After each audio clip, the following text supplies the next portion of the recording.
Nandito tayo ngayon sa Green Hills, San Juan para ipaayos ang cellphone ni Adele. Puro lakad ang ginawa kaya naman nagutom kami at eto na nga. Dito tayo kakain sa Samgyup Masarap. Ito nga pala yung first time namin na makakakain dito.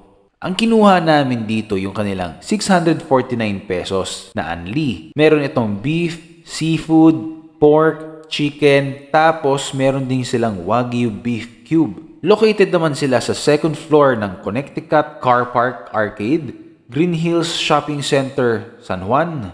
Ang operating hour naman nila ay 10 a.m. hanggang 9 p.m. First time pala namin makakain ng Wagyu beef cube. Malambot yung texture niya, medyo hawig sa mga meatloaf or spam. Na-enjoy namin ito, nakadami nga kami dito eh.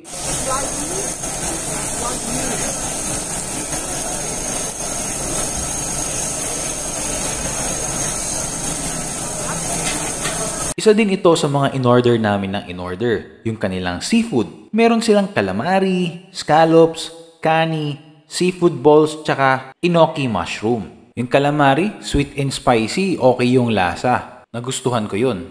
Beef nila, quality, panalong-panalo din. Malambot, hindi malitid. Kahit madami ang isubo ko, okay na okay pa din. Nilagay ko yung beef sa lettuce and kimchi. Sobrang panalo ang lasa. Ang nagdadala talaga dito yung kanilang beef. Yung enoki mushroom nila, ito yung parang ginagawa kong kapalit ng rice. Kasi ang sarap nito.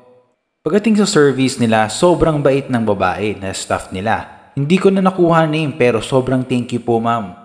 Overall experience namin dito ay super okay. Mabait ang staff, maganda ang lugar, malinis, reasonable price, ang food panalo, masarap. Ito yung samgyupsal na pwede mo balikan. Yun lang. Bye!